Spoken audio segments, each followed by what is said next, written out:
were surveys where customers were actually expected to fill out after a service event, but actually the customers themselves weren't actually completing the surveys. It was delivering the services that we're doing. I get an echo mark now. Sorry about that. Oh, when I go off mute, I hear that. Sorry, I was setting it up on a live stream. Oh, okay. It's not me, it's Mark's. Yeah, I need to mute mine. Sorry. Very self-serving, right? It reminds me that and I'll talk about my role in a minute, but we only collect feedback from claims that got approved. Yeah. No wonder we have a high satisfaction. Oh, yeah. Right. You know, and here I was a business development manager. Mike, I didn't know too much about customer experience, but I just had some sense of this doesn't sound quite right. And the more I investigated and I looked at the surveys that were coming back on a business reply card, and they would come in stacks of maybe 15 or 20. And I kept noticing that the penmanship was the same on all of them. So it was the same handwriting. It was the same color pen. Well, somebody's filling these things out, and there was contesting built around it. So no wonder they were giving, high scores and stuff like that. So what I did was I said, well, I have some thoughts and ideas about this, and I wrote an email, probably in the form of a white paper, to my boss at the time. He liked it, shared it with senior leadership, and they came back to me and said, we think we want you to run customer experience. Would you like to do that? How could I say no after all that? So that's how I actually landed in that in 2004. What a great opportunity. And they saw the value, and the fact that you spoke up, right? And you didn't just go with the flow and say, well, that's how things are. You raised your hand and said we could do this better. And kudos to them for recognizing it. The fact that they were collecting feedback was a good sign. At least they were in the mindset of doing that. They just didn't know how to do it right. Right. You're absolutely right. Again, kudos to them for actually collecting information, but unfortunately, and of course, when I became that with the title, so they bestowed the title upon me, manager of customer experience, and they had to then start the process of, how do I take what they have here and turn that into something else? And I had to make a few, I want to say, enemies along the way in order to get there, because somebody had developed that system that gave them the results they wanted, and they were going to be highly offended if I was going to do something different. So I had to carefully tread that one. So, but that's, internal politics and stuff like that that one has to navigate to do things like that. But it all worked out in the end. And I got 10 years into it. So I left in 2014, and I left it in the good hands of folks that were being groomed by me to take over what I was doing. And it's still apparently running within the organization today actually at a senior level. I think it's either at a VP or chief customer officer level at Johnson Controls. So what I started on. So that makes me feel good about that. It's good history here. Let's see. So what I'm going to do is I'm going to go to the next. Let me see if the slide advance works. There we go. So Yulia, you are just chomping at the bit to introduce yourself. I'm going to ask you to go first. Just tell us who you are, where where you reside, and what's your role. And if you're new to it, if you're not in it, fine. If you are in it, fine. If you just are aspiring to, or you're early in the role, those are kind of things I like to know, because this course that I teach is geared towards someone who is in that 0 to 3 years of experience in customer experience. Well, then I'm way overqualified for your course, Carl. Yeah, but you can recommend it to others. Yes, no, I can. I actually did forward it to my coworkers. So hopefully maybe they'll join this, or others. Yes, so my name is Yulia Alt. I'm from Connecticut, Hartford County, capital. They call it insurance capital of the world. So of course I work for numerous insurance companies. I've been with Travelers for 10 years, but now I'm with Voya Financial, which has a very interesting challenge of merging financial and retirement kind of information about the customer. So we call it financial wellness. Fidelity and Prudentials as some of our competitors. I come from a very mature UX organization, and the challenge now is how do we transition from just the UX team to UX and CX? And maybe Carl, I don't know if your presentation will touch upon that, but how does CX management work with other like industries or like disciplines such as UX? Because when we were part of the UX, we did everything. We did the research, we did the personas, we did the design, we did the prototyping, we did user testing. Now there's this new kid on the block, CX, which I am part of, who's doing part of those. We're doing user research, personas, and what we're struggling with is where does the role of the CX end and the role of the UX begin, and how do you transition that information, and do you stick around to make sure the research gets incorporated the right way? So that's our challenge. It's a good problem to have. We have both disciplines, and they're both in a kind of good solidified stages, and management is recognizing the need for both. We just have to figure out how to make the most of it. Well, thank you for actually asking that question. I'm not sure I'm going to be able to fully answer that here in this session today, but I'm writing some notes down here because I had a gentleman who just went through the course recently, like within the last couple of months.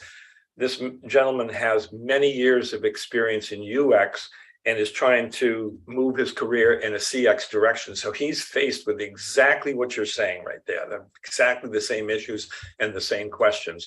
And he might be a good connection for you to have a discussion with. So I will try to match you up with that person. Thank you. Thank you for that. All righty, that's good. Connecticut, oh, Voya. There's a building in Braintree, Massachusetts, right here, up on the hill, a big Voya sign up there. So yes, I've been to that building numerous times. The team that I'm working with right now with developing an app, My Voyage, is out of there. They're actually having the planning sessions in a few weeks, so I will be in Braintree. Wow, there we go. So we can meet in person. Well, we'll see how this class goes first. Yes. All right, thank you so much, Julia. Let's go to Jamie.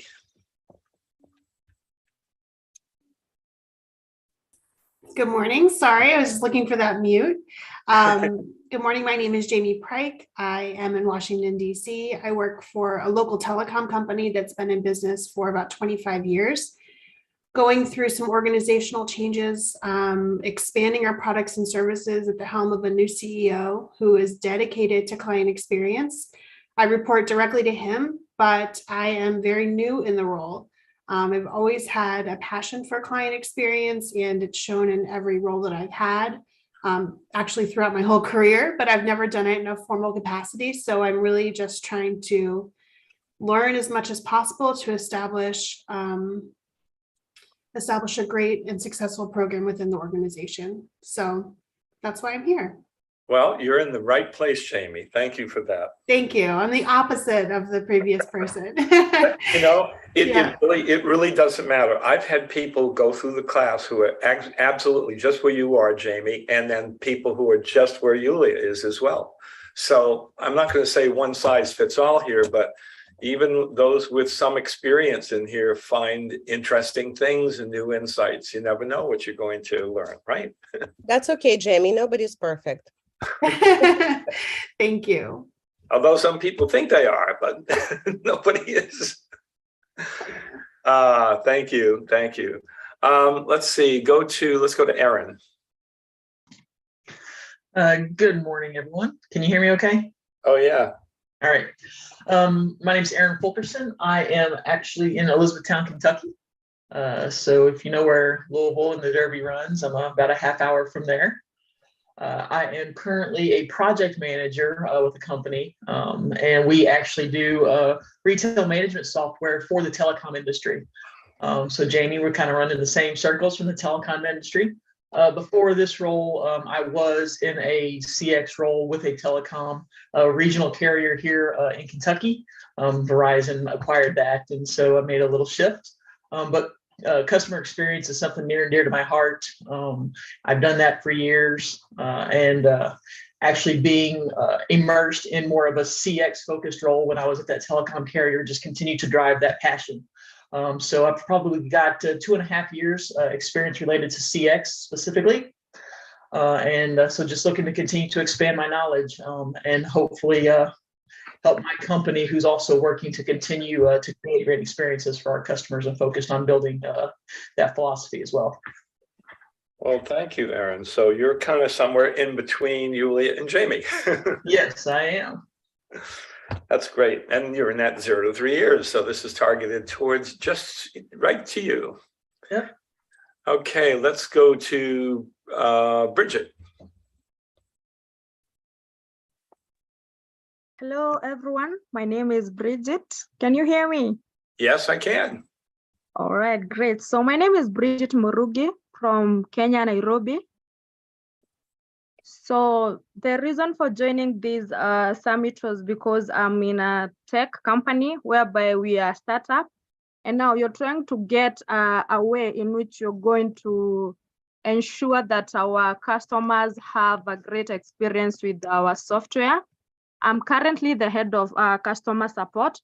So I'm looking forward to bring the initiative of ensuring great customer experience in our company. Thank you very much. I'm honored to be here. Yes, thank you, Bridget. Thank you. And let's see, next is Tanisha. Good morning, everyone. My name is Tanisha Addison. I am a customer experience quality manager for a financial institution based out of Tennessee that's been around for about 115-ish years. A couple years ago, the bank kind of moved from $1 million bank to $1 billion bank. And so there was a lot of refocusing of brand and expanding our brand. And I was a contact center manager for 9 years. About 2 years ago, we did the first ever kind of official J.D. Power surveys to our customers. And based on the feedback that we received, it just kicked off this big old customer experience thing. I think for my company, it never really was a topic prior to that. Obviously, we want to provide great service to our customers, and a lot of our customers are generational customers. And so we always have had a focus of being customer driven and customer focused, but the idea of customer experience was not even something that was on strategic agendas or any sort of plans prior to that. And so those surveys really kind of kicked off the whole spiral of customer experience. And so I was already kind of heavily involved with training and development, policies and procedures, mentoring, just pretty much I was wearing a whole lot of hats as being the manager. And so as we kind of restructured our department, I transitioned, should I say, into this customer experience role where I can solely focus on diving into those surveys and really understanding what our customers' expectations are from us and how we can meet those demands. And so it's been really interesting. The surveys were 2 years ago, but I didn't actually roll into the position officially until last year. So it's been a journey learning a lot about customer experience. And I've just been really on LinkedIn and other sites. Anytime I see an opportunity to join any webinars or educational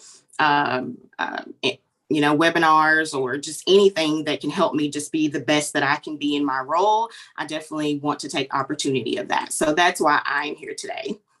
Well, Tanisha, thank you very much. And when you said that it was 115 years, I think you said, right, of the organization, or probably from a combination of financial institutions coming together. That's a long time. And the company that I started working for when I was introducing myself, Simplex, which was 110 years old at the time. And so when you have an organization that has been around for that long, you have a lot of mental mindsets that are fixed. fixed in the past, so I can understand the challenge there. So it sounds like you kind of rose into or got into that position almost in a similar fashion that I did, because I had a lot of different business experience before I even got there. So thank you for that during the introduction. I appreciate it. All right. So Doug Dixon, you're the last person on my list here that I can see. Yes, good morning. How are you today? I'm really good. Good. Thank you for the time.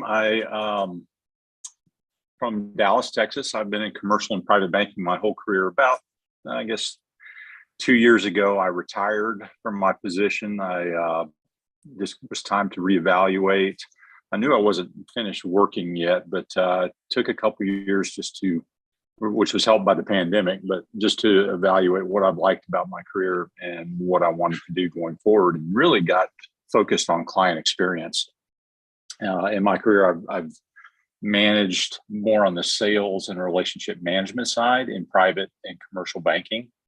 Talked about client experience, but really was more focused on how we got things done within the bank. So I've been networking, joined the CXPA. I've listened to every webinar and get involved with just to learn about client experience and how I can translate that to commercial and private banking. I joined First Horizon Bank about 3 months ago on the portfolio management side, really because it was a connection to clients.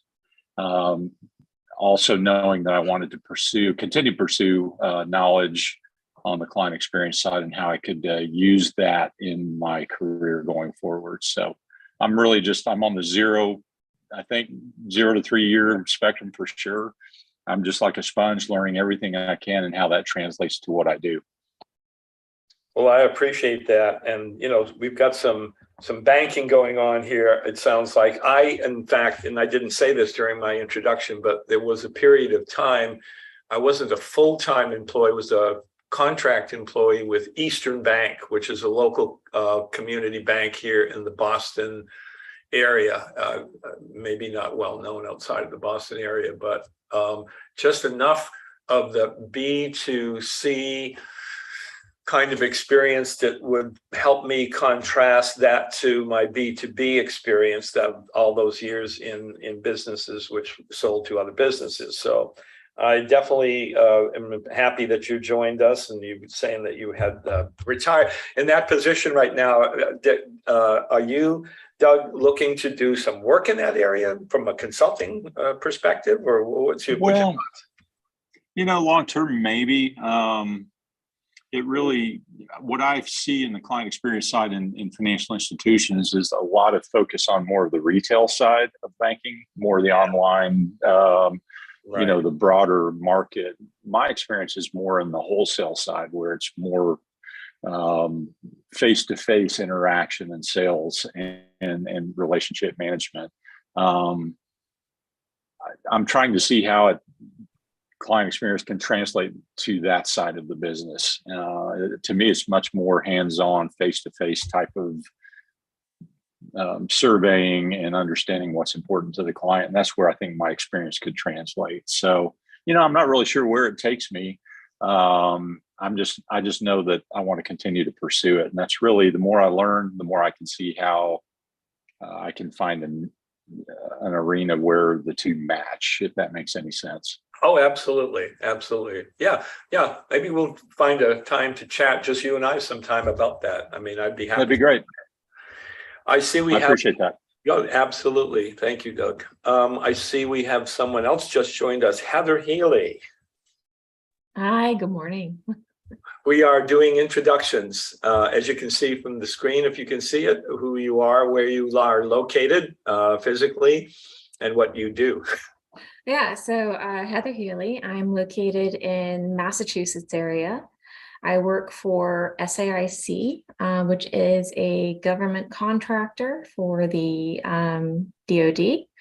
I support on a role for the Air Force on a program called ITAS for a technical transformation to improve user experience and customer service through an enterprise solution for IT services and asset management. briefly touched on by Clint Whitall yesterday in his conversation. I'm the senior manager for business relationship and organizational change management, responsible for the adoption of our services and making sure that the customer experience is evolved and that we ensure that our customers have everything that they need at their fingertips and understand the transition and accept adoption. Well, you sound like you have lots of responsibilities, Heather. I'm busy. Wow. Yes. What don't you do? You mentioned a lot of things here. And you're in Massachusetts, which of course is where I am. I'm in Newburyport, Massachusetts. Where are you? I'm over near Concord. You're over near. Okay, good. Yeah, cool. Well, that's it. We have 1, 2, 3, 4, 5, 6, 7 folks joining us in addition to Mark and myself. Thank you, everyone, for joining today. Here's what I'm going to propose to you here. We're going to talk a little bit about some really fundamentals here, because the course that I teach is called Customer Experience Foundations. And so what I was saying in the beginning, Heather, you might not have been on here, I was saying that fundamentals are really important in any discipline. And I was giving a comparison to, I'm a musician. I play guitar, I write songs. I do these things in my spare time if I can.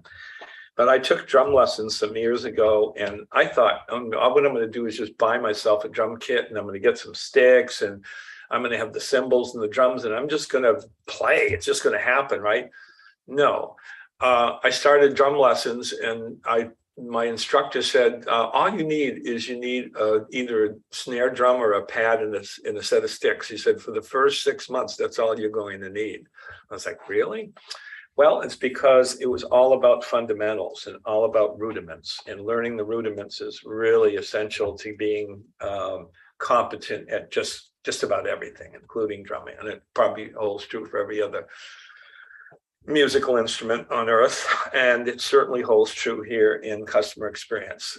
So the course that I teach, and I'll say a little bit more about it later, is it's a kind of a hybrid model. It's both self-paced and online. So one gets to watch some video lessons and then get on a Zoom call like this and have some discussions around it and explore and kind of peel back the onion, if you will, on those topics. There are 12 topics in the class, and those 12 topics will appear in a slide that I'll show you in a minute here, because I'm going to show you what the class consists of here.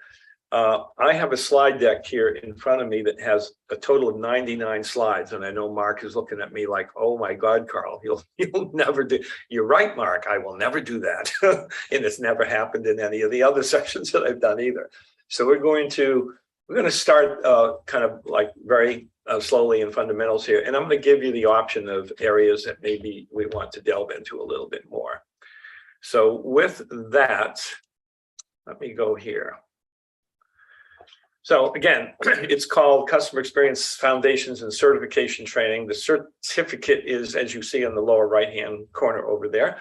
There have been about 90 folks who have gone through this course and have earned that certificate by passing an exam after the course. The course is roughly 15 hours, and that's spread over several days and a couple hours a day or an hour a day. It depends on how you want to actually take the class. I offer both standard monthly schedules of courses, and I also offer individualized courses. That's brand new. So that's somebody that says, I want to go through your training course, but I don't want to wait till a minimum of 4 students makes a course a reality during a month of, let's say, November. You can have the course delivered personally from me. So that's another option. And it has the advantages, of course, you get individualized attention. So just want to mention that. All of that can be found at horizoncx.com. That's the name of my company. You go there, you can get more details and stuff. And who is it for? Well, I've listed a bunch of roles here because customer experience managers and directors are pretty obvious here. But It's also been attended by and valued by contact center leaders or managers and people in a customer success role, or even a sales lead role or an account management role. Customer service managers have found this to be valuable to them, customer care specialists. So in essence, it's anybody that has a role that directly interacts with the customer, or even those roles that don't directly interact with the customer, but interact with someone internally in an organization that in turn acts with the customers. So hopefully that that makes sense right there. This is the course. This is where the topics, and I have every topic in this slide deck here. So from the very beginning here, we talking about what is CX and we define it. You'd be surprised at how many folks you might ask of what is customer experience and how many different definitions you might find coming at you. So it's important to have at least a crisp and clear definition of what it is, what it isn't, and how it relates to any of those other customer related roles. We have a module on assessments, looking at where we are today from an organizational standpoint. How customer centric are we? What are the behaviors that we're exhibiting today and how they play into an assessment of our organization? Are we low maturity? Are we in the middle? Are we high maturity? We're going to have a chance to do that in a little bit here. There's a topic around strategies and systems. Customer experience works best when it's part of an organizational strategy. And when you look at it from a systems point of view, and that is looking at things holistically, that ensures that you're making decisions that in one area of the organization, it doesn't negatively affect another area of the organization. And everyone knows, and I think somebody in the introduction here mentioned change management. That's what all of this is leading up to, is change management. You'll see that that is a topic of discussion in this course. We talk about design and how design applies to customer experience, because after all, customer experience will happen whether we design it or let it happen by itself. And I think we're in a better position when we design it rather than let it happen by chance. Customer journeys. I know a lot of you who talked about UX, that's comes directly out of the world of UX. That's been done for years in UX. UX been around a lot longer than CX. Customer journeys and journey management, a very, very key topic in customer experience. Metrics and measurement, many metrics out there, lots of ways to get metrics back quantitatively and qualitatively. And all that kind of plays into surveys. We talk about surveys, designing them, developing them. How do we deploy them? What's the best way to do that? And then really a key important thing is if we do those things, we need to know how to respond to them. And henceforth, there's a whole module on case management.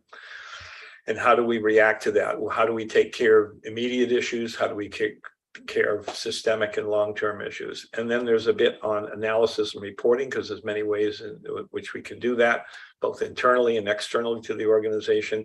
And then of course, change management, which is what what everything is all driving toward, is we're trying to learn things about our business and about the way we deliver value and services to clients such that we can do it better. And in order to do it better, we may have to change something, a process, a technology, whatever it happens to be. And then, as you can see, it's in a cycle here of continuous evaluation and improvement. So we go around the cycle probably many times. Now I'm going to stop there for a second just to see if everybody's on board. Does this make sense to you? This is the journey that we take when we do this training. Any comments? Doug, you look like you had something there. No, I just chimed in to say makes perfect sense to me. It's a great slide. Thank you.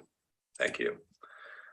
So now what is, okay, so we have some familiarity or maybe a lot of familiarity of what customer experience is or what we think it is. So I'm just going to toss that question out because I like these things to be interactive. This is a workshop. This isn't just a delivery from me. I want to hear from folks here. What is customer experience? What in your mind is customer experience, and how might it differ from any of the other customer fill in the blanks there? You see service, satisfaction, success, care. When I worked in corporate, it was called customer intelligence, if you can imagine that.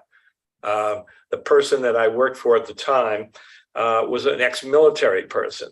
And he looked at everything from that perspective. So there was market intelligence, there was competitive intelligence, and of course, it had to be customer intelligence.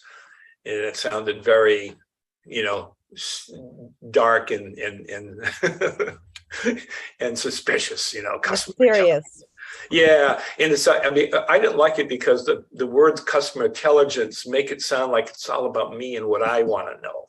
And it's not all about what you or the customer or Not the customer centric. yeah, doesn't sound very customer centric. So anyway, I just tossed that out. Anybody can chime in here. What do you think customer experience is, and how does it differ from any of those other things that you see there?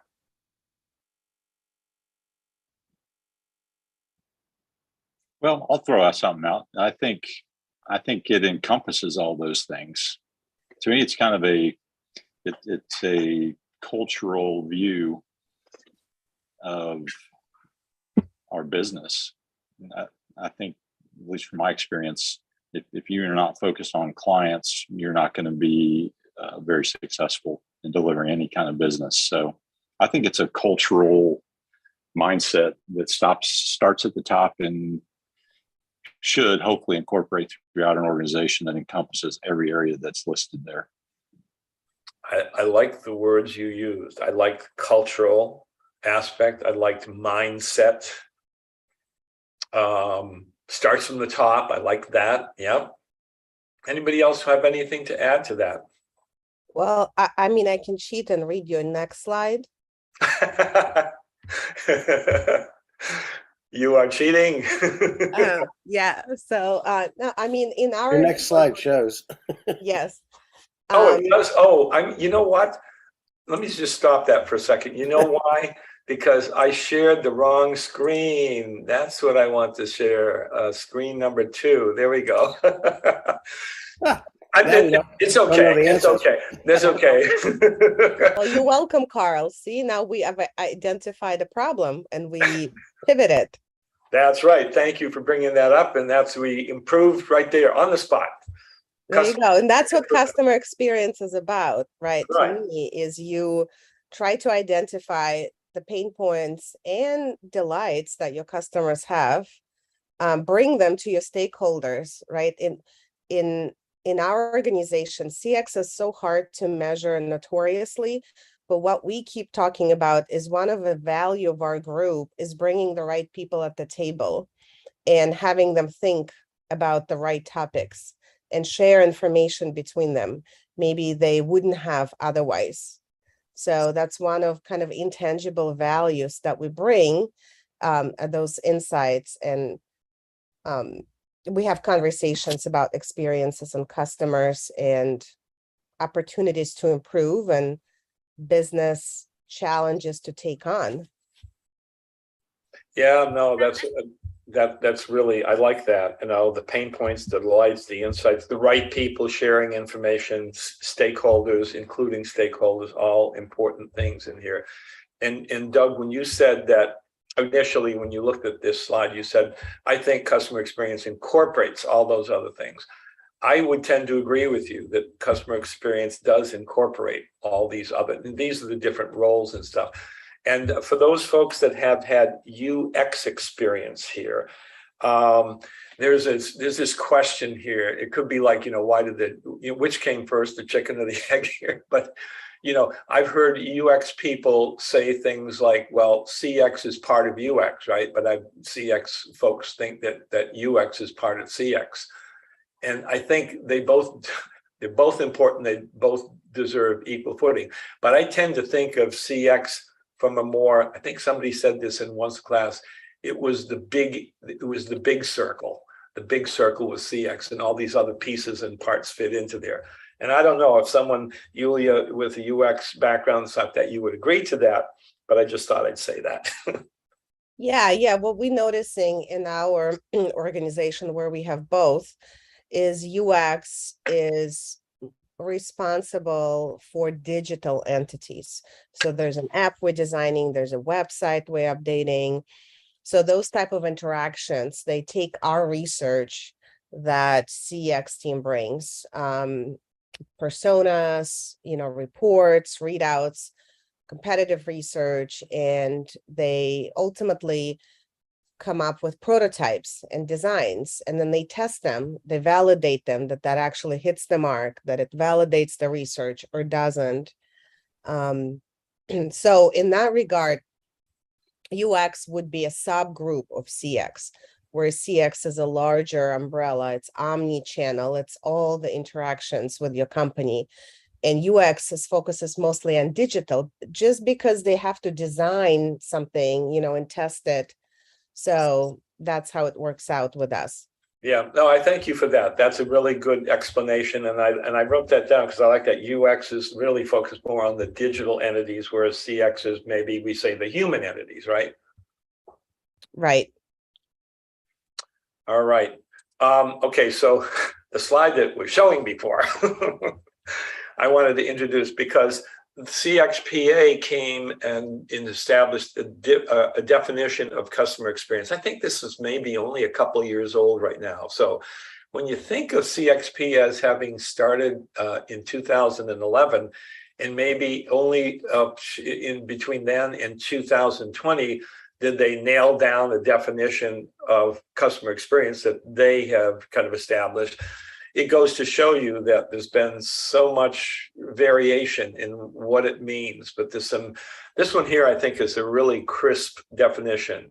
And let's just read it. The perception that customers have of an organization that's formed based on interactions across all touch points, people, and technology over time. What are some key words that pop out in that definition to you? Perception, I think, and we spoke a little bit about that during in-person conference yesterday, where perception of your customers is their reality. Exactly. And I see it every day where we think that we know our customers and we know the experience is good. And we think if we rolled out an enhancement or something new and innovative, that they automatically going to love it and it's right away a better experience. And our struggle right now is it's not so just because we think it is. And we got to measure and we're going to ask. We have to do qualitative research to actually confirm that, in fact, perception of our customers aligns with what we think. Yeah, no, that's really a key word right there. Any other word that kind of pops out at anyone here from that definition?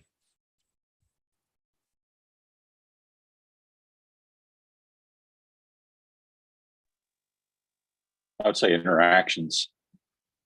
Interactions, definitely. What else?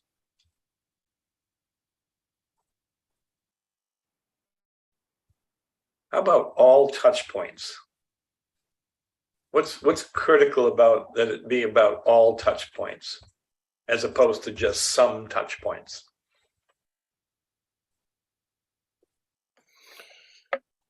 Well, for me, there's so much more to customer experience than just interaction with people. For instance, all touch points could even be choosing where to put your store or product. That's a service. Having a parking lot that's easy to get in and out of is a service. It's a touch point to me, but it's not an interactive touch point. Yeah, no, you're right, Mark. In fact, what was interesting that you bring that up is that when I had that experience of contracting with a local bank here, that became a key touch point for certain branches of the bank. And ones that I had to do, and you'll appreciate this, Mark, some secret shopping activities around by visiting a particular bank where the parking lot was a real issue for people who were frequenting that bank. Even today, I mean, you look at ATM usage, right? That's a touch point, right? Yeah. So it's wherever the customer has an opportunity to interact with a company. And it could be physical, it could be just online or other ways as well. So measuring what's important, though, I think is what's key. What can you change? Right. You've got to find out what is most important to people, right, and put the priorities on that. So getting to the meat of the matter on that. How do we get there from from a definition to what's important. Yeah. Now, the people part here, I had this thought, and I'm going to deviate from what I even planned to say here today, but this kind of, it's occurred to me recently here, because I had some time in the training and development field. And I don't know about your experiences in organizations that you work for, but there's sort of this thing where, you know, when time gets tough, what's one of the first things and functions within an organization that seems to get either reduced or cut?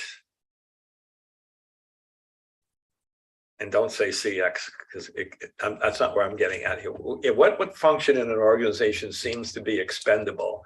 Always seems to be, if you're going to make cuts, you can always make them there. It's going to be our personnel.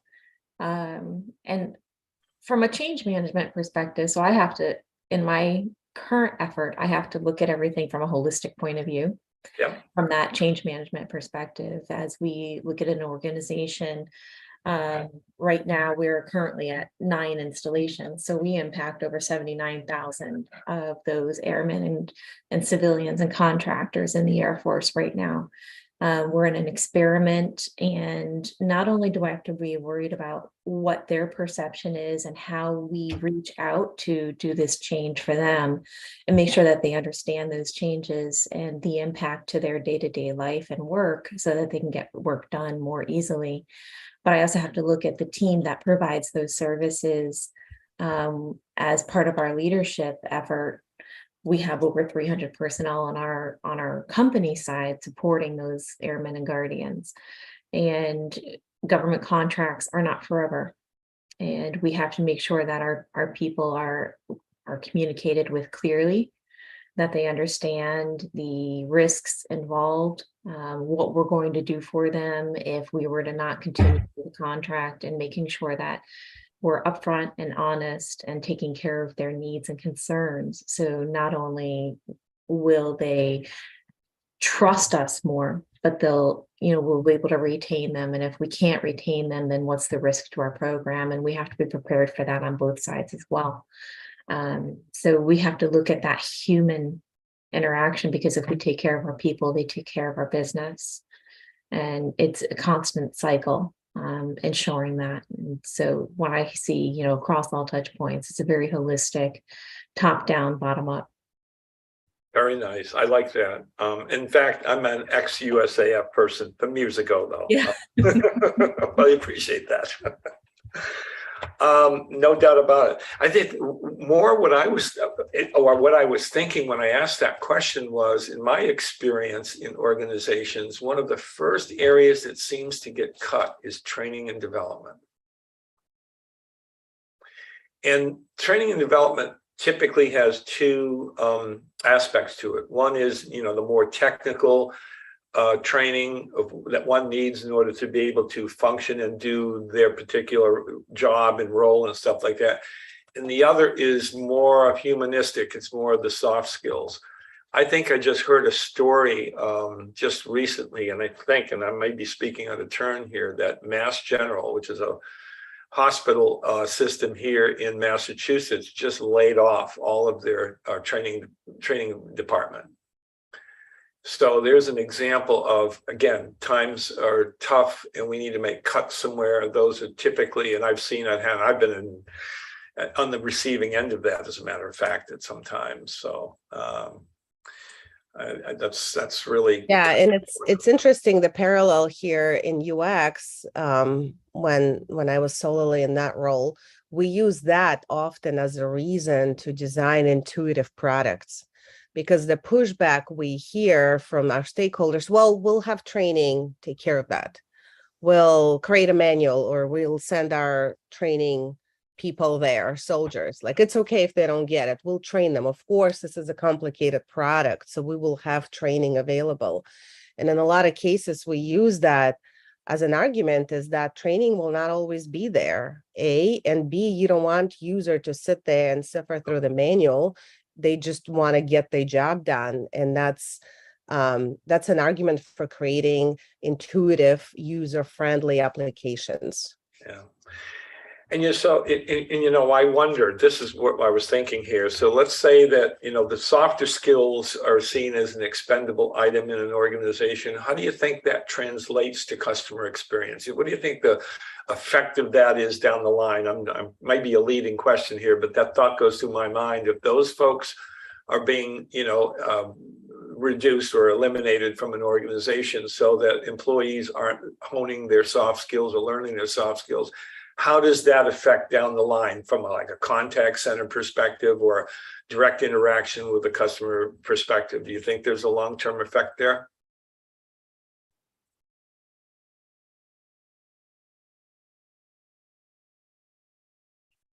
Think it doesn't matter?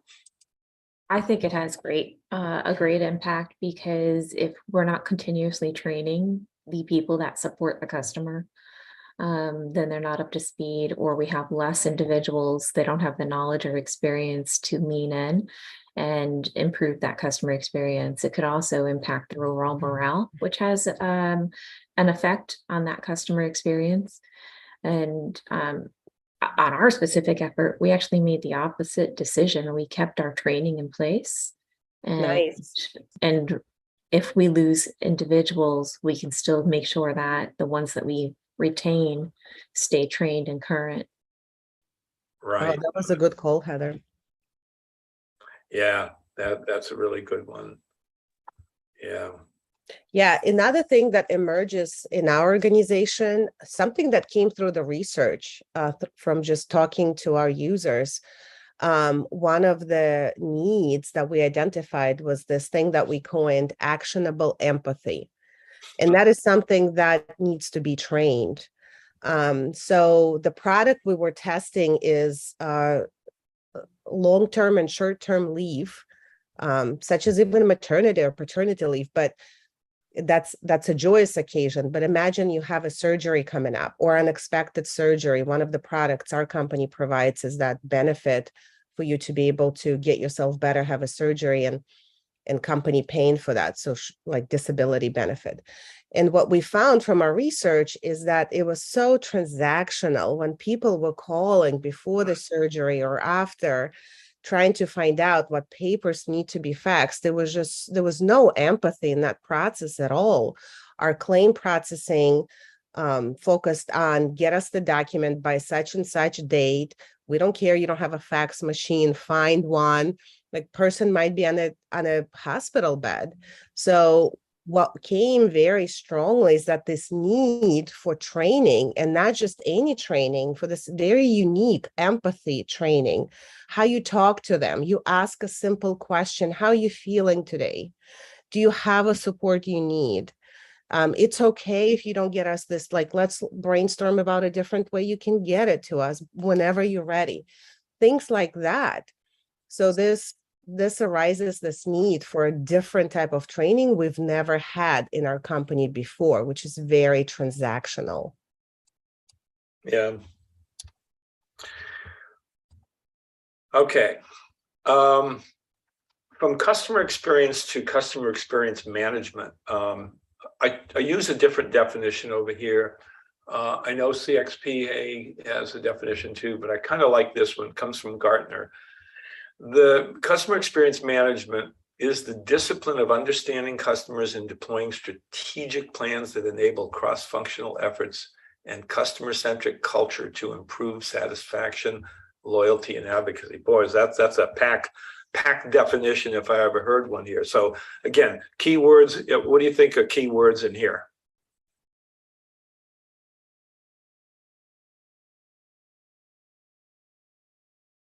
I'll start with one. It's a discipline. It's understanding customers. What else? What keywords pop out there in this definition? Customer centric. Customer centric. Deploying strategic plans. Strategic plans.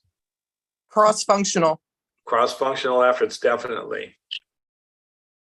How about culture? I think Don had to leave, but I think, and Erin, you said that too. Yeah, culture and advocacy.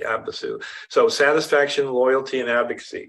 satisfaction, loyalty, and advocacy. That shows up, those three words show up in a later module of this course on metrics and measurement, because there are satisfaction measures, there are loyalty measures, and there are advocacy measures. And they're not all the same, as we may see here.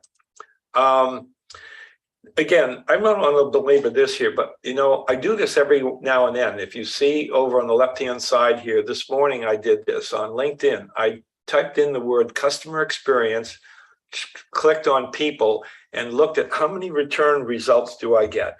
And it says here about 5,420,000 results. So what that says is that of the 850 million members on LinkedIn, about 0.5% of them have customer experience in their title somewhere. And I find that amazing. What do you think?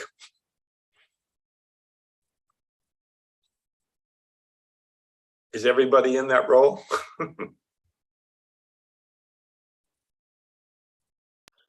Yeah, it's reasonable. I mean, a lot of people come up from so many different areas to become into the profession of customer experience. It doesn't surprise me. I found 90 different titles that had something to do with CX. Yeah. So, I mean, it goes even beyond the actual term CX or customer experience. Yeah. What I find also intriguing is that 95% of recruiters will look and use research on LinkedIn looking for people. So I think because folks want to be in that profession, because it's an attractive one, those words pop up more often than not. I'm going to skip ahead here. We talk about goals and objectives. We talk about them in context of organizational goals, departmental goals, and personal goals. Bottom line is, whatever goals there are in an organization, whether your personal ones from your department, need to roll up to the organizational. They have to be consistent with the organizational goals. We're not going to go through. That's an exercise that we did or do during the class here, because I want to get to something a little bit more meaty here. We also talk about setting goals using the SMART acronym. Everybody familiar with that? When you set goals, they need to be specific, measurable, achievable, or attainable. They need to be relevant to the organization. They need to be timely. If you don't have all 5 of those covered in your goal setting, you're probably missing something and probably not going to reach your desired goal. But I want to stop on this one over here. How many have ever heard of this called the service profit chain?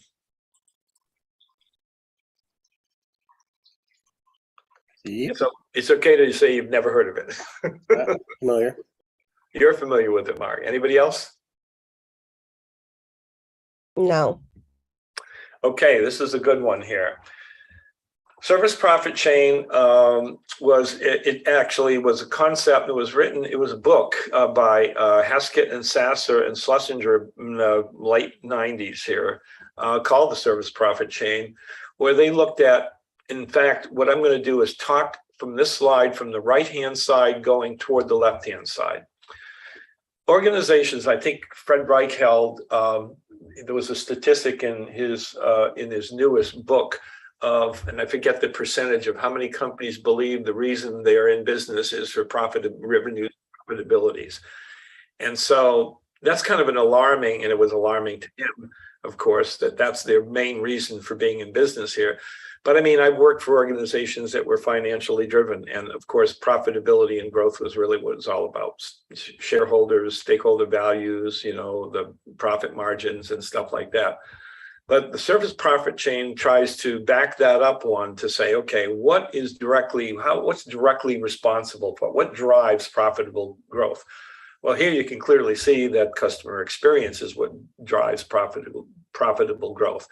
And that experience comes in the form of the value delivered to the customers, and that results in them being satisfied, wanting to continue to do business with an organization, and that is loyalty. And then they may be even recommending that organization to others, which is the advocacy piece. So the direct driver of profitable growth is the customer experience.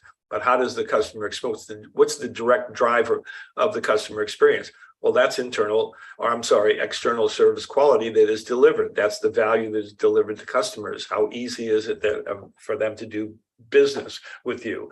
Are they getting the results that they were promised or expected to receive? That's external service quality.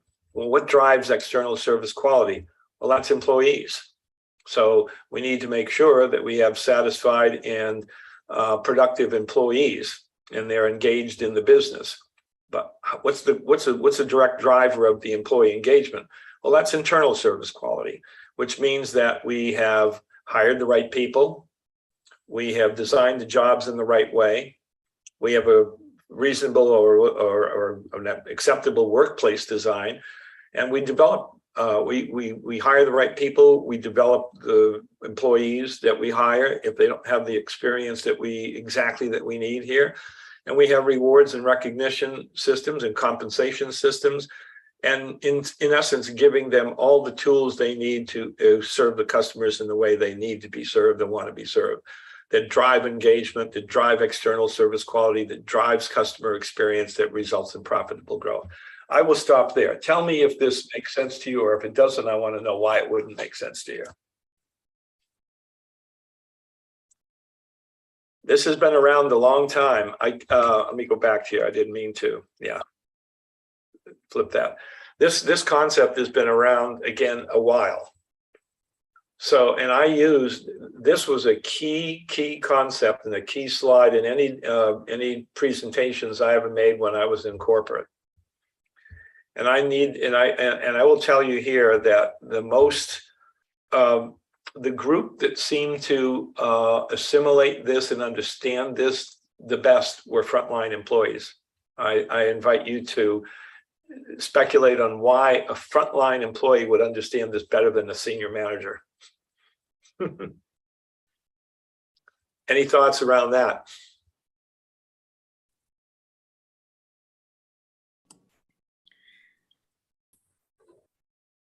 I think that the frontline workers are the ones that have the even better 360 view of the customer experience, because if they're feeling a particular way, then it's going to show in their interaction. And that's just like a downhill effect. If they're feeling invested in and empowered and all of that, then they're going to follow through and implement any procedures that you've put in place to ensure a great customer experience. But I think that they're the foundation, honestly. And if people don't have an understanding of what that interaction between the client and the customer is, then there's no way that they can make decisions on what they want the experience of the customer to be. There's no way. Yeah, no, Jamie, thank you for that perspective. I think there's a critical element there within an organization that I want to say maybe more often than not gets overlooked, is that direct contact with the customer, and that comes from a frontline person. So they understand this. Why do you think as senior leaders tend to not relate as closely to this? What do you think is driving that? My experience, so I've been on the front line and then moved into senior leadership over the years. And I knew the things and the challenges and the problems from experience with other companies or within our own company that I was with at the time, what those challenges were and how things could have been better for that person to come back and be a repeat customer, which would obviously result in profit growth. Or the same an experience where I'm an Apple user. I don't like any other computer. And it's because my experience always goes, well, it might not be the best computer out there, as many like to say. As a designer, for me, it's the right computer, but it was always about the experience that I received. And they bring that experience not only in the way that they operate, but in their product. Everything it's very synchronized and holistic from point A to point Z. But a lot of leaders don't have that experience from the bottom up, from the ground up, to or understanding of that return repeat service to make everything from a holistic vision. They look at it from a very strategic profit growth view only, and expect everyone else to just take care of all the challenges and problems, and don't understand how they can continue to grow that profit and get repeat customers when they don't understand at that bottom level what people are experiencing and then how to fix it. They need to align themselves with the right people throughout their chain that have that knowledge and experience. Yeah, very well put. Thank you, Heather, for that.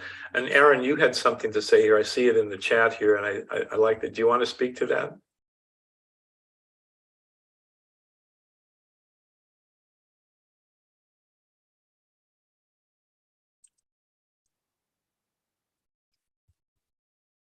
She might have stepped away here, but what she said here was that they are also the people working directly with the customers, so they get more feedback and understanding of how the customer is experiencing the business. And then the senior leaders are separated from the customer experience by not engaging as often with customers, and at times they're more focused on numbers and performance overshadowing the customer experience. And that's exactly true. And again, it might be just me because I worked for organizations that were very financially driven here, but the focus is so much on the profitable growth. I remember having that conversation one day with a local district manager about his opportunities to go out and visit with actual customers in the field. He goes, I have no time for that. I'm sitting in front of a laptop and I'm looking at spreadsheets. That's my daily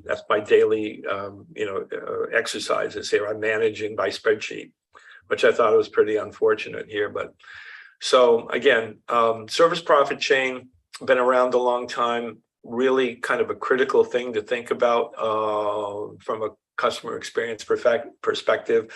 And again, when I talk with organizations, I try to make sure that they understand that there are all these dependencies. And this is, again, a chain that starts with basically right back at the very beginning of picking the right people to be on the bus and doing the right jobs and right things and delivering value to customers. And as Steve Jobs said many, many years ago, you're going to start with the customer experience and work backward toward the technology, not the other way around. I'm going to move ahead here to, anyway, each and every one of the course modules when we talk about has some points to remember here. We've already talked about this stuff, and the customer experience is the result of things that are consistent repeatedly over time, over all channels, and over the duration of the relationship. Let's move on here to something called assessments. I think I mentioned this in the beginning, that assessments are a way to look at your organization to say, where are we currently? That might be a good first thing to be thinking about. Where are we? So here's a quote, and this thing comes from Bain and Company. It's been around for a while, but I think it's still relevant. 80% of business leaders believe their organization delivers a superior customer experience, but only 8% of their customers believed they were receiving it. And this was from some research that they did. So here's my question to you. Why do you think that is? What causes business leaders to believe that their organization delivers a superior experience, yet in cases where those customers have been kind of surveyed, only 8% of them believe that's what they're getting?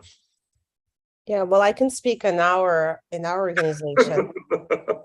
What there's no data transparency, right? There's leaders are not seeing accurate numbers. It's being misinterpreted to them. It's kind of, don't call my baby ugly. Yeah. They're being delivered the numbers that they want to hear. That's the problem that we have. Yeah, just like what I said in the beginning, wasn't it? I said that when I heard that first utter, the service manager, the VP utter that we have 98% customer satisfaction, it was like, really? That's what he believed and wanted folks to believe, even though they had created a system to give them that kind of a result here. Why do we use a maturity assessment model? Well, it looks at your organization. What are the strengths, weaknesses, opportunities, threats? That's SWOT analysis. You've seen that. It looks at your current state. What's working, what's not working. It helps you visualize a future state. Highlights some of the key elements that are required to make CX successful, and it does create some internal alignment around the design and execution of CX. So what I want to do here is I want to introduce you to a customer experience maturity assessment that looks at looks at 4 elements of business across the spectrum here, from organizational culture to technical capabilities to processes and analytical and to business value. Now I'm going to stop the share right now because I want to grab a link here for you. And I'm going to copy it into the chat. Y'all with me now? Yes, we're waiting for the link. All right. This is a 20-question CX maturity assessment. It was developed in conjunction with myself and the folks at Question Pro, who is a business partner of ours. I'm also working with another organization on bringing this to a higher level here. But let's take the next, let's see what time it is here. Let's take the next 5 minutes. It shouldn't take you that long. So use your own organization as the backdrop for the questions. These 20 questions will go over what the results are. You'll get them immediately after you take this assessment, but we'll talk about that afterwards. And if you're in between position, I don't think, let's see, Doug Dixon had to drop off here, so he was the only one I think that said he was retired here. So you all have an organization that you work for. Use this as the kind of backdrop. You answer these questions as if you were answering this for your organization. So how about let's take, it's time is 10:16. Let's see if we can get this done by 10:21. Oh, 9:21. Oh, wait a minute, 10:21. What am I saying? It's 10:17. So let's see if we can do this in the next 4 or 5 minutes, okay? Just click that link and make sure that it brings up the right assessment. It should say Horizon CX Maturity Assessment. It should look like this. It should look just like this. Okay, taking it now. Okay, good. I'm gonna just stop the share for a moment.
What are the predictive analytical tools?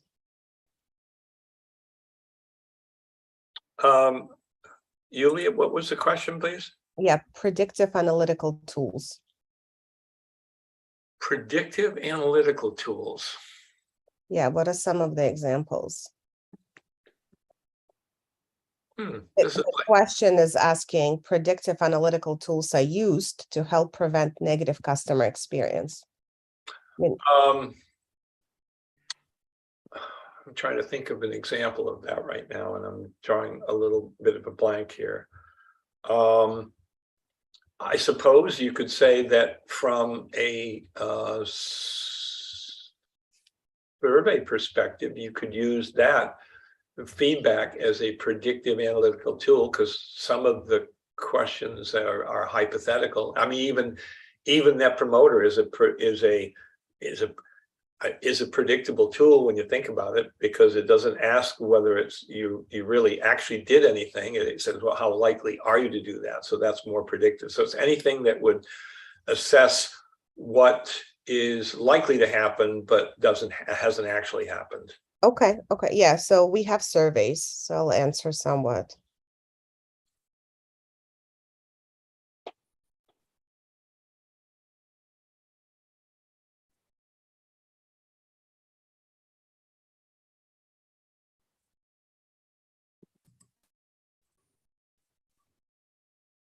When you're done, you can use one of the little reactions like that, like the thumbs up. There we go. Jamie's got one. Erin's got one.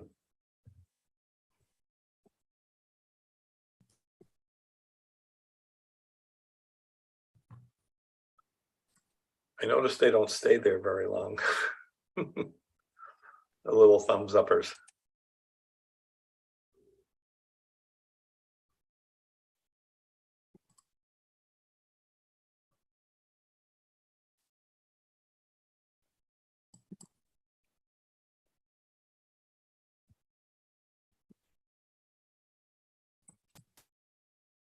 Did everybody get something? Get a result yet?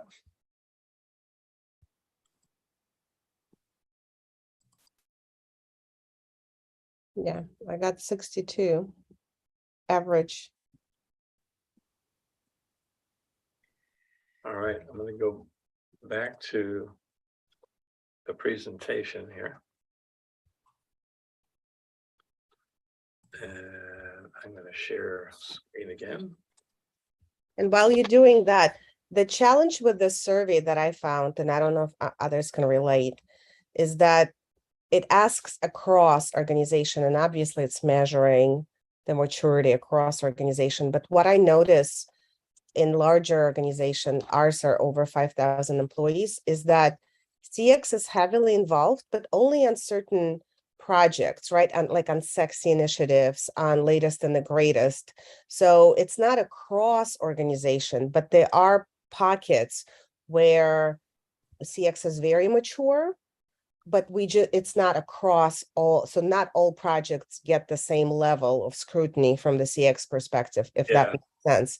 So sometimes I struggle to answer that because we are doing it in some places, but not across. But maybe that's the whole point. Yeah, it's really a broad brush, but you could use this tool in certain segments of the organization. You could do that and then compare those. That's true. Yeah. So in that regard, it would be higher. I used it across. So I answered somewhat for most of the questions because it's kind of an average. Sometimes we use it heavily, sometimes we don't. But I see where it could be used more targeted to a particular area. Sure. So again, so it goes from, from scores from low to average to high. So let's look at just each one of those and just say what characteristics would you say? So did anyone here come up with a low maturity score? That would be anywhere from 20 to 30. And if you did, this is kind of characteristic of what your company might look like. Company doesn't view CX as a key element of differentiation or a part of their strategy. They may not understand what it is. That's why it was important to know what it is and what it could do, what it could mean for the organization. And in those cases, what's the real struggle here for anyone is they need to build a solid business case for investing time and money in CX, because it does involve time and money, like a lot of other things. And senior management has to understand that before you'll earn their trust and support and buy-in to make things happen. Anybody come out with a low score? I guess not. We'll move on to the next one, this low to average. So that was between 31 and 50. In those instances here of low to average maturity, leaders are now beginning to see the value of CX and they might be exploring the benefits of CX by doing some pilot projects or other isolated CX activities. They may be engaging more around CX and want to learn more about it, asking more questions. They may be creating or establishing some focus groups, tasking them with, understanding what the organization needs to do to become more customer centric and to improve its customer satisfaction or customer experience. So anyone here came in with a low to average score? I guess we're all in the high levels here. So average, I think. Yes, you I did. I'm sorry, what was that? Bridget, you did? Yes. Yeah, I'm on average. Okay, low to average. So does this pretty much, do those bullets there describe a little bit, or at least in part, aspects of your organization? Yeah, sure, they do a lot. Okay, a lot. Yeah. And Julia, I think you even mentioned, right, you came out with 60, so you're that 51 to 70. So executives, this is where executives are now looking at it from a strategic perspective and a competitive advantage perspective. They may be talking more consistently about it. There may be a full-time individual assigned to run programs such as Voice of the Customer and getting the feedback and distributing the insights across the organization to customer-facing people to help drive customer experience improvements. When I worked for that company, Tyco Simplex Connell, this is the best we could do right here, was average CX maturity at the time. Anybody else come in at average score? Yeah, I was at 55. 55. Okay, Lisa. Yeah. Do these characteristics describe at all your organization? Pretty much, yeah. And Julia, I would expect that was a yes for those two, for you? Yes. Okay. And then we have average to high maturity. So characteristics of an organization with average to high maturity is they are kind of moving away from just chasing scores and then finding and fixing the immediate transactional problems, and even redesigning some functions and operations to address the more systemic issues in the organization. They're visibly engaged in asking for changes or even mandating changes. The team likely is not in isolation. It has some cross-functional governance in place. And metrics that are used to measure progress are shown to demonstrate impact in the organization on business outcomes and advancing the culture. The bank that I did some work with for a short period of time was in this particular area of average to high maturity. Those things were happening and described that organization. Anyone here come out with a 71 to 90 average to high maturity? I did. You did. And what was But it's just me. But yeah, I was going to say, what's the organization? Yeah, right. That's the hard part. I like to think of myself as average to high. Anybody else get average to high? How about high maturity score? This is like the pinnacle here. This is where the entire organization is aligned with the mission and value of CX. There is probably a CX mission as well as a company mission. Metrics might be part of an executive scorecard. The skills that you demonstrated to serving customers are ingrained within employees across the organization. It's how the organization sees itself different from the competition. In a typical town hall meeting, lots of organizations do these. This customer experience is usually the first topic of the presentation, as opposed to financials and things. And then the impact that CX has become on CX has become a required criteria in a project. We're going to fund a project. Well, what's the result on the customer experience? What is projected to be the effect on the customer experience? And if you're in that stage, everyone views customer experience to be a major component of their responsibility. And I would say, add one little addendum to this over here. I, as a customer of an organization, worked or did business with an organization who I would have put right here in the high maturity score. And I'll tell you one of the interesting things, they didn't have a single individual with a title of customer experience manager or anything like that. It was ingrained, as we say, are ingrained within employees across the organization. And it was totally aligned, and it was in their DNA, and they didn't have any functions called customer experience, never talked about it. They just lived it and did it. So it's possible to be in a high maturity kind of stage like this without any focus on specifically on customer experience. That was an exception. That company actually doesn't exist anymore. They were acquired, and it went the way of most companies. Oh. So Carl, I always wonder about that because we heard a lot about that in yesterday in the in-person topics as well, right? Talked about that in the future, there isn't going to be customer experience. It'll just be experience. There won't be CX role per se. And maybe because, I'm so jaded already, I have a hard time picturing that. So you've actually been there, done that.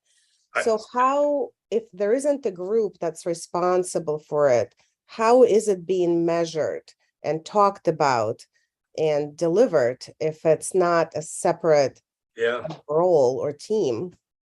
They're just, they're living it. They're not even measuring it. There was no measurement of customer experience. They just basically, they lived it. I'll give you an example. I had bought some equipment from them, and it was faulty equipment. And usually when you get a piece of equipment that's faulty, somebody says, okay, RMA process over here, send it back and we'll send you a new one.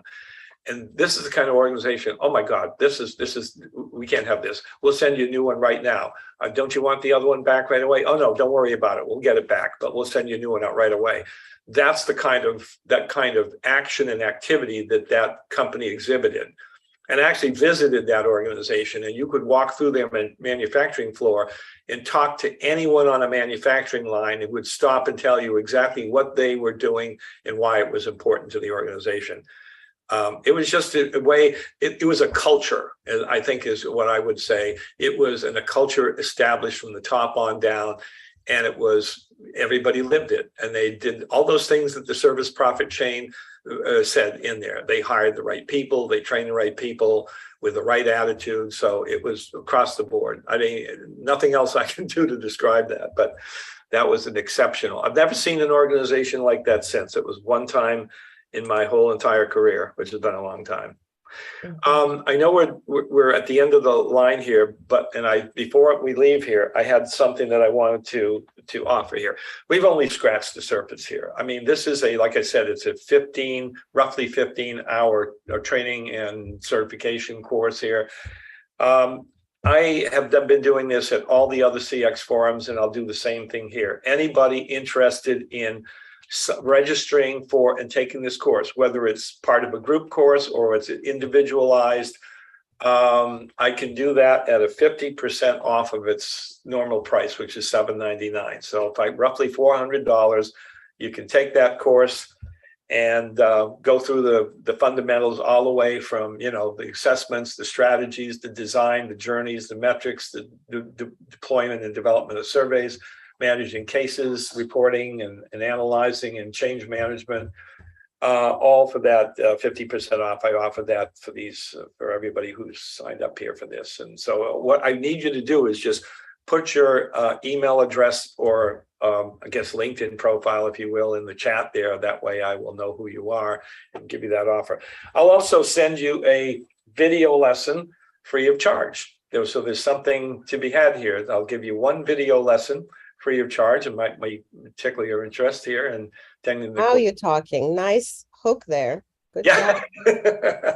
Yeah, I'll give you a video lesson here. It is a combination of video and online. So you watch a video, there's a lesson, there's exercises, there's experiential course. You don't go through this course without doing. We learn and then we do. So it's both. And what's the nice, if we get a class together with 3 or 4 people, and it's always nice because everybody tends to learn ideas from one another. The individual courses are nice too, because then you get to just personal attention from me. So either way, it works. Advantage both ways. And just based on your introductions here, I can see a couple of you that might be interested in this here and carrying this further. And I'll make sure that Doug knows that because he had to drop off. So I appreciate everybody's time today. Wow, 90 minutes just goes way too quickly, doesn't it? Yes, thank you so much. Oh, thank you, Julia. Mark, and I don't want to encroach on your. I think yours is the one coming up next, right? Yeah, I'm doing one at 11 o'clock. It's going to be about data and types of data that's used for designing versus measuring and monitoring experiences. So it is a different login. If you'd like to participate, you can either hit me up or I can, if you haven't registered yet, I'll give you a code here in just a second, or a link rather. And I just want to say thanks to Carl for being a part of our CX Forums events. And I think it's been it's interesting to see the differences in online versus in person. And we did have a really good meeting yesterday for everyone who was there. It's a challenge sometimes to run things like a live stream, and Carl was there helping with the live stream as well. So we continue to iterate and explore and understand these events as we go forward. We learn something new for each one. And it's really important as an organizer to have backup plans on backup plans, especially omni-channel. Oh, the challenges of technology. Huh? Oh, yeah. But, let me look at that link up here, and then you guys can register for that if you'd like to. That one's Journey. And then right after that, we have another one using Journey Analytics to enhance the experience. And that's also, it's not quite related to what I'm doing, but it is important to learn how to apply the analytics you get and in real time. So that's happening at 2 o'clock. Yeah. If you'd like to do that one, just send me an email or check your email because you probably got one today. There's a link for registering for the next session. I'll also share my LinkedIn if anyone's interested in connecting. Feel free to do that. So Mark, we had somebody who, Lisa, you joined later in the, I didn't get to meet you, so I don't know if you have time here to just do a little quick intro. Yeah, my apologies. My name's Lisa Ballou. I was at the event yesterday in DC, and I'm the manager of what is called the customer advocacy team at Beckman Coulter. We are in the healthcare. We are a diagnostics company, lab equipment. And while we're called customer advocacy, we're part of the service organization, and we end up filling a lot of gaps in the organization, not so much.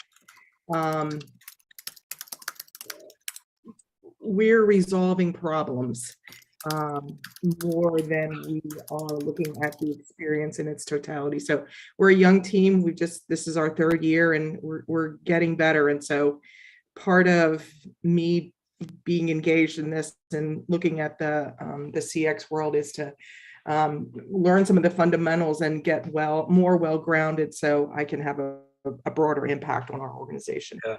Thank you, Lisa, for that. And you brought back memories here when you said Beckman Coulter, because I came out of I have a bachelor's degree in chemistry, and I worked in the analytical instrument field for many years here, going way back to thermogerryl ash from years ago. Yeah. So I'm very familiar with Beckman and Coulter, and yeah, for sure. The lab world that I left years ago. It's just changed unbelievably, as I'm sure every business has, but it's crazy. So yeah, appreciate it. Yeah, Lisa, I'll connect with you. I'll connect with you on LinkedIn as well, and hopefully you put your contact in the chat there. I'm going to save the chat here. You know how to do that. Everybody knows how to do that. Down at the bottom right, the little 3 ellipses, you just click it and say save chat, and then you get everybody's information there. So, and the questions that were asked. Thank you, everybody. Thank you, Mark. Oh, I'm muted. Thank you. Thank you, Carl. Thanks, everyone. We'll see you at 11 if you would like to learn more about all the different types of data that's used for understanding and creating experiences. So,